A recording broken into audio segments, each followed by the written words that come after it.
Assalamualaikum Sobat Football United. Here we go. Yes, Alhamdulillah akhirnya eh, ada 3 here we go terkait dengan Manchester United.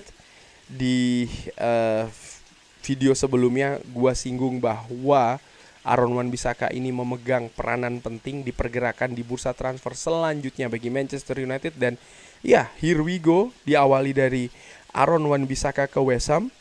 Kesepakatan secara verbal ini sudah diterima ya antara West Ham United dan juga Manchester United seperti direncanakan.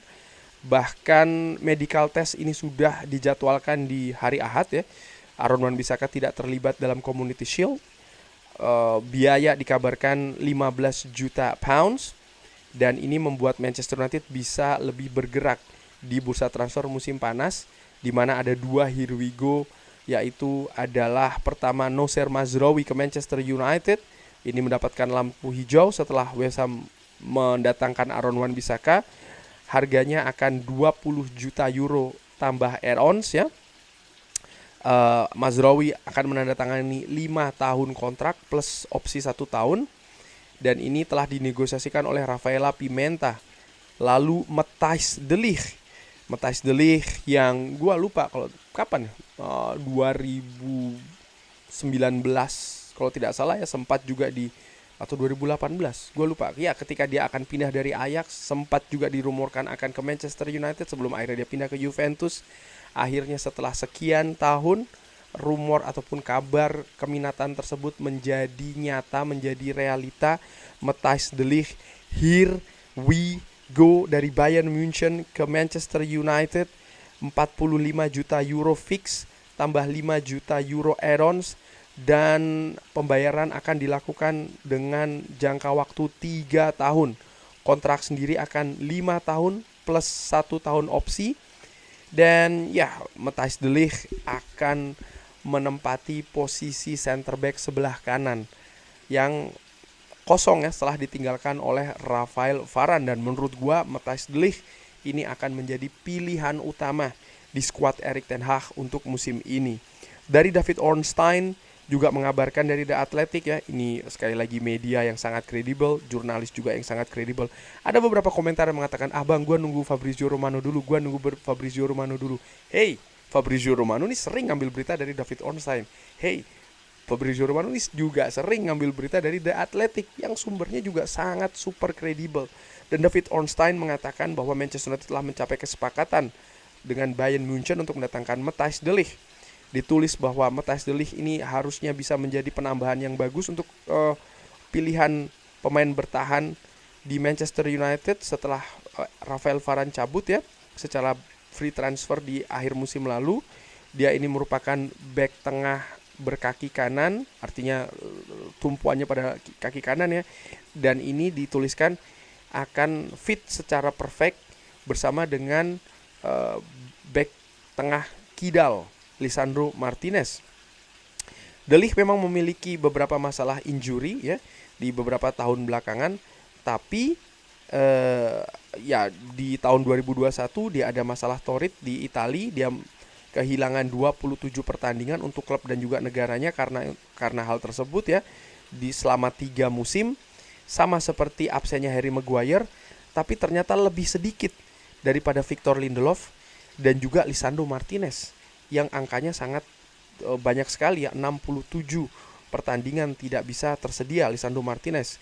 Juga ada hal yang menurut gua ini sekaligus seperti kayak menjawab ya, oke, Lisandro Martinez, Matthijs de Ligt memang rawan cedera atau seperti apa, tapi jika dibandingkan dengan ketersediaan back-back tengah Manchester United lainnya, ternyata angkanya tidak buruk-buruk banget. Dan ditulis juga di artikel ini bahwa tidak ada kekhawatiran kalau de Ligt ini akan membawa karakter kepemimpinan ya, karena ya sama seperti Rafael Varane yang juga punya unsur kepemimpinan, Matthijs de Ligt ini menjadi kapten dengan usia yang cukup muda di Ajax Amsterdam yang ketika itu memiliki prestasi juga luar biasa, bukan hanya di Eredivisie tapi juga di Champions League Eropa. Ya, dengan membawa Matthijs de Ligt, di artikel ini ditulis bahwa kurang lebih ya kalau gue simpulkan memang kemampuan passing, kemampuan build up dari de Ligt ini yang akan diharapkan bisa berkontribusi banyak bagi permainan Manchester United di atas lapangan. Kalau gue lihat ke belakang ya, walaupun sama-sama dari Ajax, Lisandro Martinez dengan Matthijs de Ligt ini, kalau gue salah tolong dikoreksi ya, mereka berdua ini tidak pernah bermain bersama. Tapi Noussair Mazraoui dengan Matthijs de Ligt ini berkembang secara bersama-sama di Ajax dan juga di Bayern Munchen. Nah, balik lagi ke kabar awal dulu terkait dengan Aaron Wan-Bissaka. Ini prestasi luar biasa menurut gue bagi manajemen baru Manchester United. Kenapa? Aaron Wan-Bissaka meninggalkan Manchester United ini kalau gue tidak salah ya sudah ada kabar dari 2 musim lalu. Dari musim panas bursa transfer.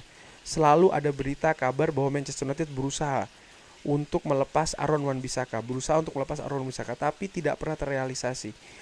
Ada saja halangannya. Tapi kali ini manajemen dengan segala perhitungannya dan juga kalkulasinya mampu melepas Aaron Wan-Bissaka.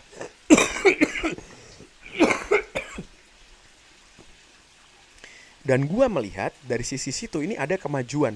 Ya mungkin nilainya jauh ketika dibandingkan misalnya Manchester United mendatangkan berapa musim lalu dari Crystal Palace. Tapi jangan lupa ada masa yang telah terlewati. Ada juga kualitas yang mungkin tidak sama ya dengan permainannya di periode-periode sebelumnya. Sehingga valuasinya pun juga turun. Tapi dengan segala pemberitaan, dengan segala situasi, misalnya Aaron Wan-Bissaka ini sangat vital untuk Manchester United bisa bergerak di target-target transfer selanjutnya ya.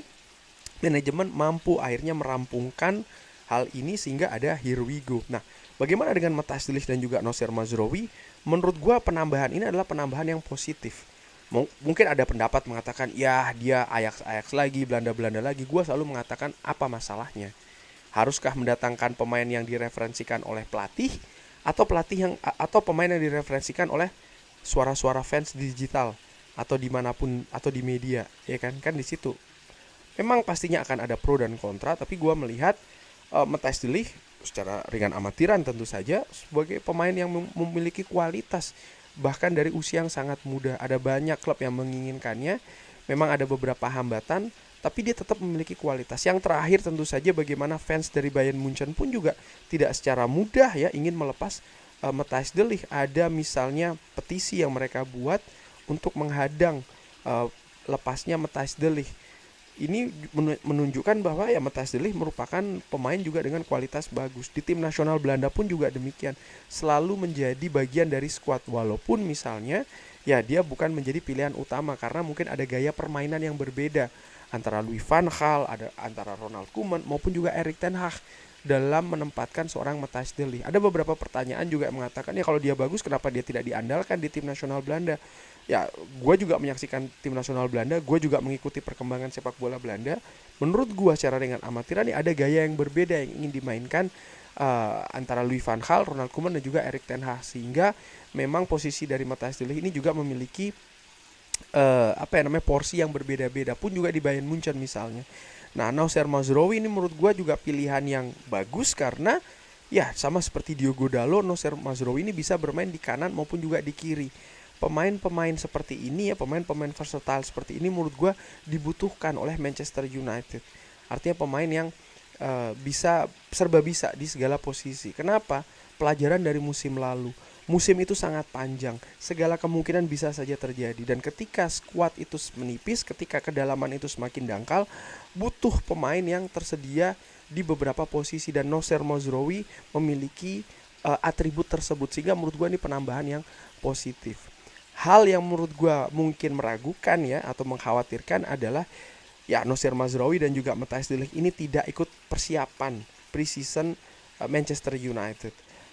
Apakah mereka bisa langsung nyetel dengan sistem yang ingin dibangun oleh Manchester United? Apakah mereka juga bisa siap secara fisik ya untuk bermain dengan sistem yang dibangun oleh Manchester United, sistem 4-2-3-1 yang berkembang menjadi 4-2-4 dengan segala macam dinamikanya ya, artinya pergerakan fisik yang tinggi, lalu juga pergerakan bola yang cair dan lain-lain.